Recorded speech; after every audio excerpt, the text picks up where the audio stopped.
This is episode 3 of reviewing every single Marvel movie until I hit 1,000 subs. Right now, I'm sitting on 863 of you. What happens in Iron Man 2? You probably remember... I want my bird. A bird? You want a bird? I want my bird. I can get you a bird and get you 10 birds. I want my bird. And everyone remembers Ivan Vanko's whips of electric torture, or pleasure. I'm not going to judge. But you probably don't remember Ivan's untranslated Russian in the movie. Если меня убьют, не будут и меня. Лучше умереть, чем жить в вашем мире. Luckily for you, however, I translated it. Well, I didn't translate it, but some guy on Reddit did. And it's one of the most badass lines I've ever heard. Если меня убьют, не будут и меня. Лучше умереть, чем жить в вашем мире. It's out of context here, but it still radiates that bold Russian pride. When we put that line into context later in the video, it becomes even more iconic. If you want to remember the other great moments in this movie, then keep watching, as I'm going to go through the whole movie while skipping the stuff you really don't care about. The movie opens on a shot of a depressingly cold and bleak part of the world. No, it's not the United Kingdom, where I come from. It's Russia, which is basically the same, but they have better vodka and better women, and the accent is more manly. Very good, man. This is home to our movie's villain, Ivan Vanko. Ivan is nursing his dying father, who happens to be the scientist who helped Tony Stark's dad when he was building the arc reactor. Ivan is cheesed off because his dad never benefited from the same financial success that Tony's dad did, leading to the cushy lifestyle that Tony now enjoys. Oh, it's good to be back. Ivan's dad was deported back to Russia because he was found guilty of espionage. And I'm not exactly sure why Tony's dad gets to blame for this. If Ivan's dad had been a good boy and didn't do espionage, he would have been rich too. Well, anyway, Ivan uses this unreasonably pent-up rage to build a weapon capable of taking out Tony Stark, the blameless child of the blameless person who is being blamed for what happened. Tony Stark is currently enjoying his heightened celebrity status, greeted by a roaring crowd of admirers and surrounded by hot women wearing skimpy Iron Man outfits. It's totally ridiculous. It offers no protection to their vital organs whatsoever.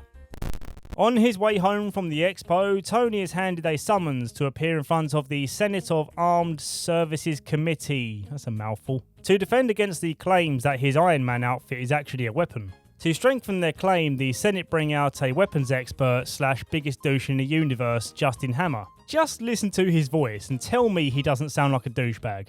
I may well not be an expert, but you know who was the expert? Your dad, Howard Stark. Really a father to us all. Unfortunately, Justin Hammer is a big part of this movie. Tony basically wins the debate by showing how incompetent his competition is, which includes Justin Hammer. To the right. Oh, shit! Oh, shit! Wow. Yeah, I'd say most countries 5-10 years away. Hammer Industries 20. From the highs of being hailed as a hero, Tony comes back down to earth as he checks his blood toxicity levels. Turns out the thing keeping him alive is also the thing killing him. Ooh, that's deep, man. Maybe it's the fear of death, or maybe he just wants to do more Iron Man stuff. Whatever the case may be, Tony promotes Pepper Potts to CEO, halfway through her bitching and moaning about some artwork. Me, I've got a really good job that pays millions, me. I need you to do it. I am Pepper, trying to do it. You're not listening to me. You're I'm not trying to make you listening CEO. me. Why won't you let me? To make the transfer official, Pepper brings in an attractive notary called Natalie Rushman. which we know is a lie. Her real name is Ashley Parker from Eight-Legged Freaks. Oh my god. Tony offers Ashley entry into his ring, and he gives her the creepiest mother effing stare.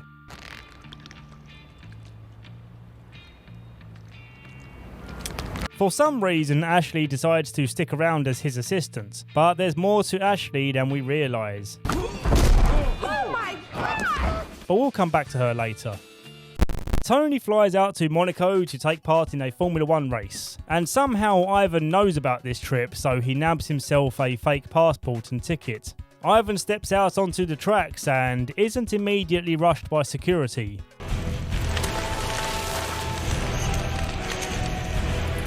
and then he chops a car in half with his whip, catching the attention of almost everyone except this guy. Okay, is this not interesting enough for you?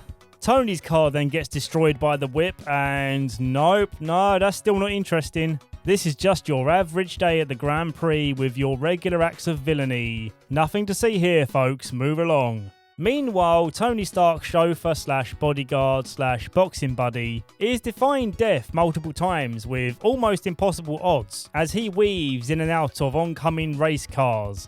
He and Pepper are both hoping to get to Tony Stark before he gets sliced up. And do you want to hear something stupid? It's me. I'm stupid. Because it took me until now to realise that this man is Jon Favreau, the director of this movie. I've only ever known this face as Happy Hogan from Iron Man. I really need to educate myself on movie people. Oh my God! So they ram their car into Ivan, killing him instantly because he's a human being with human bones and squishy human organs. No? Okay, let's try ramming him again. I'm still 50% sure he's human. No? Okay. Tony eventually beats him, but Ivan believes himself to be the victor.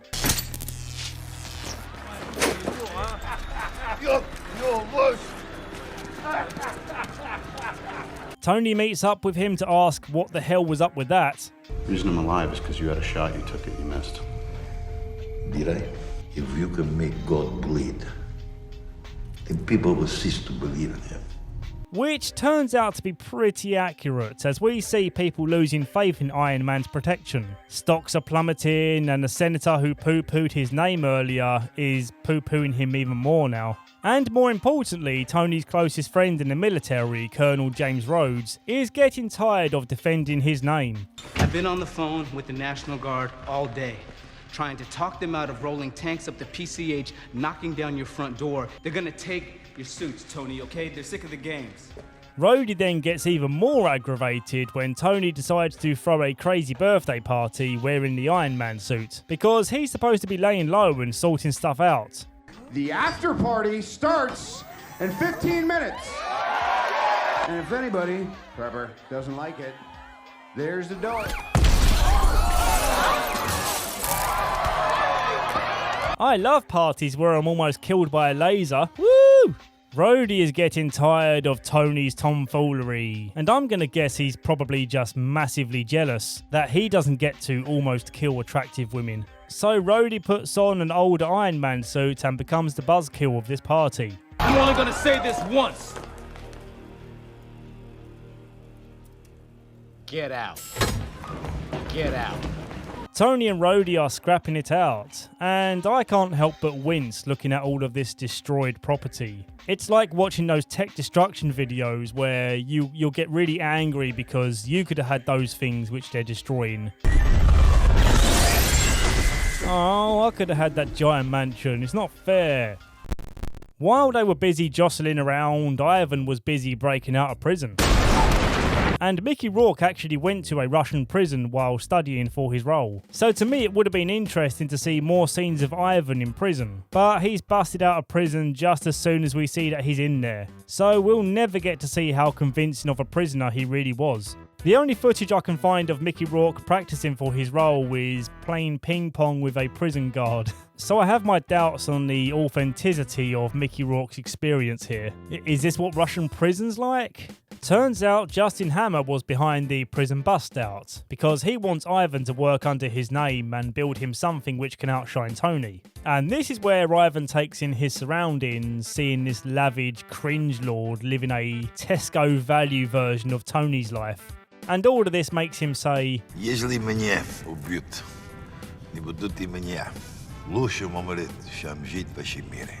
This plays into his secret feelings towards Justin, which are revealed later. We as the audience have no idea because it isn't translated for us. And this is the same for Justin because... I don't know if you know this, but I don't speak Russian!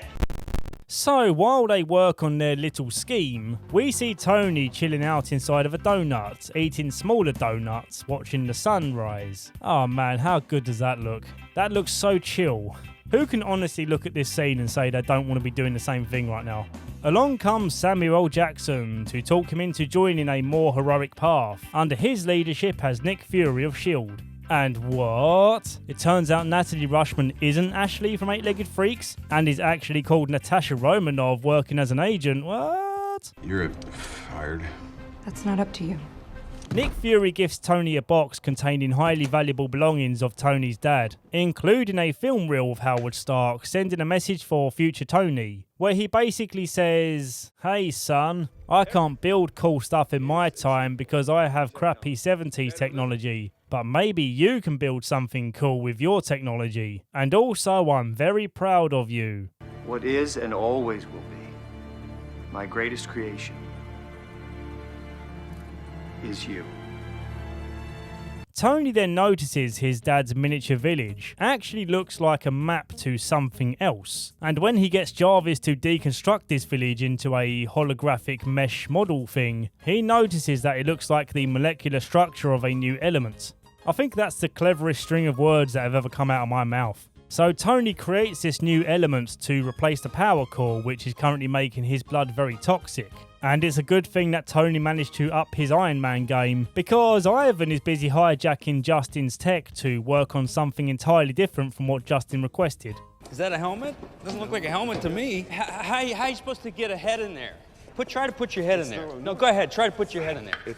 See, Ivan, he can't put his head in there. Oh my god, shut up, you douche. Justin intends to show off Ivan's drones at the Hammer Industries Expo, which is again just a Tesco value version of the Stark Expo. Oh my god, stop dancing, you douche. What Justin doesn't realise is that Ivan is controlling these drones from his computer, and he's going to use them to take out Iron Man. And little did we know that Rhodey was going to betray Tony by being the main event to show off Justin's customization to the suit that Rhodey stole earlier. And then Iron Man comes in to warn Rhodey that Ivan is working with Hammer. But how does he know that, you ask? Well, earlier, Ivan decided to call Tony and warn that he's coming for him. So of course Tony tracked down where you were calling from, Ivan. You could have attacked him by complete surprise while he was out of his suit, but now he's going to get all prepared for it and warn everyone. You silly bugger. Here's where the movie enters the big showdown moment, where Tony gets chased down by Ivan's drones, and also Rhodey because Ivan took control of him too. When Tony takes out all of the drones, Ivan flies in himself to finish the job. Good to be back. As fight scenes go, this isn't too bad, although it does contain a massive big bugbear for me. You want to be a hero? What? You really use a sidekick. Put your hand up. This is your idea? Yep. It really irks me when the villain can clearly hear or see what's coming and what the hero's planning to do, and they just don't do anything about it. They stand there and accept death.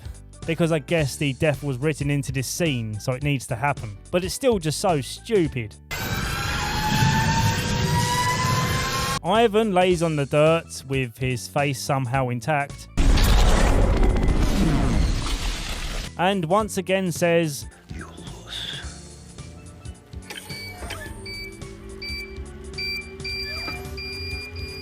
All these drones are rigged to blow. We gotta get out of here, man. So Tony flies off to save Pepper, and the day is saved. Well, if you ignore the people who died from the other drone explosions, but that doesn't matter.